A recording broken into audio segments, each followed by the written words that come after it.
welcome back to another video. Today's video is the monthly book roundup, which is where I talk about all of the books that I read this month. And when I don't read very much, I also add in what I've been watching and what I've been enjoying. So the first book that I read, I started reading it at the end of October. At first I was into it, but I wasn't reading it super fast. But when we got to the halfway mark, I was just I had to finish it. The idea behind this book is 200 years ago, 3 women who were sisters were killed by the village people who thought they were witches and that they were putting spells on the men of the town to make them fall in love with them and be unfaithful and stuff.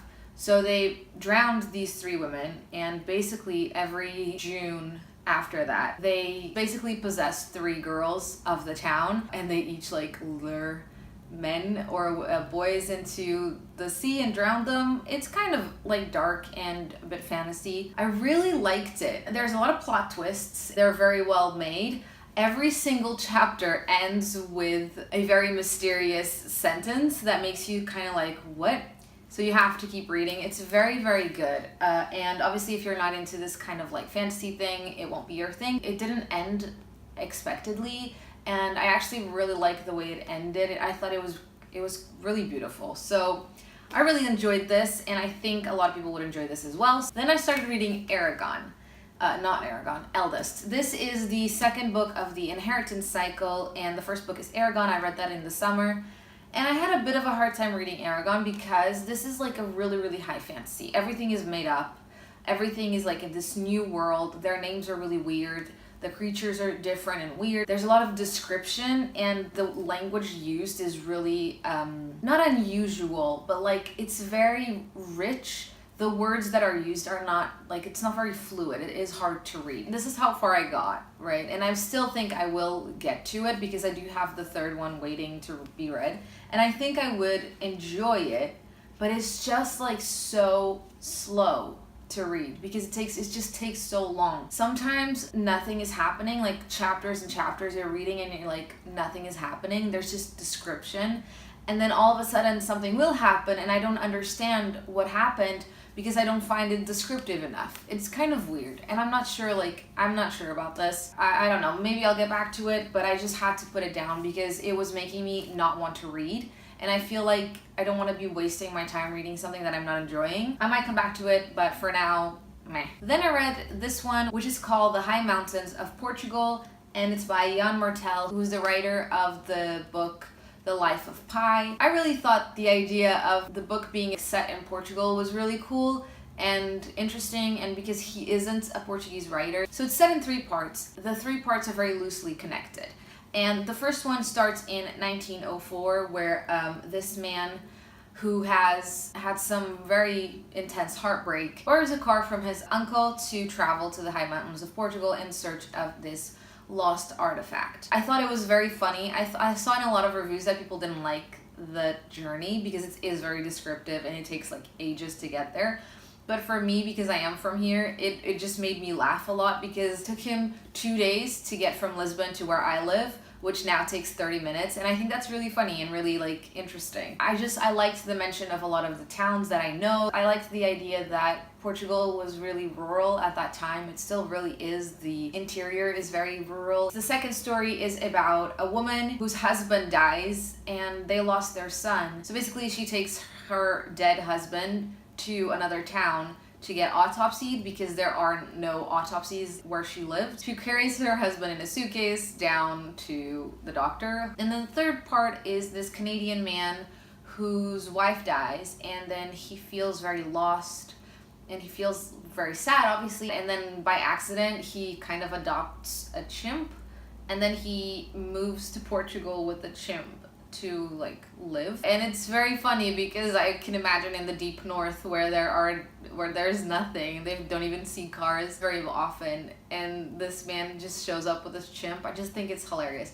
So this was, for me, kind of funny in the references to the Portuguese culture and to Portugal. Some of them I didn't think were very true, but it is what it is. I also thought it was sad and really interesting and really different and something unusual. I really enjoyed this and I really recommend it. Next I read Fantastic Beasts: The Crimes of Grindelwald Screenplay. This book is gorgeous. And in the front cover, there's an Eiffel Tower. So it's a really beautiful book. And another thing that I really enjoy about these screenplays, the book in itself has a lot of these sort of illustrations, and every single page has this like border, and it's just a beautiful, beautiful book. I read this in one sitting pretty much. Obviously, don't read it before you go see the movie. I also watched the movie a couple weeks ago and I loved it, and it was so great, and it's just like my mind was blown. I really wanted to read this because I wanted to like go and see if I could find more details that I'd missed in the movie, and I did. And they're good if you really aren't really into Harry Potter and really want to like see all of the details. So I really enjoyed this. It was good. I liked it. So this is the last book. I'm still reading it, okay? I'm here.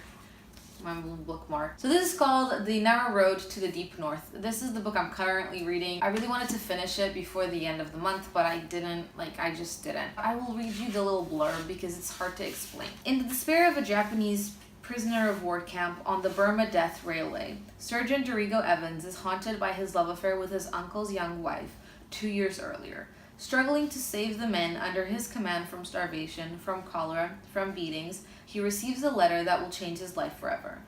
Richard Flanagan's savagely beautiful novel is a story about the many forms of love and death, of war and truth, as one man comes of age, prospers, only to discover all that he has lost. I find this kind of hard to read because, one, the kind of punctuation that they use, when people are speaking, he doesn't like put it in quotation marks. It's just like a fluid text, and it's sometimes, I think that's kind of hard to identify what's happening. There's a lot of points of view, which I think is really interesting. It's really interesting to see the kind of pressure and what the Japanese officials were expected to deliver. It makes it a bit more human, but it's also very interesting to know what they went through and everything that they suffered through, and I think it's hard to read about because it is something that's so horrific. I think it's beautiful and it's really intense, but it is hard to read for a few reasons, not just because of the punctuation and the way it's written, the way that we go back and forth and past. So sometimes it's set in the future of like Dorigo, so as an old man.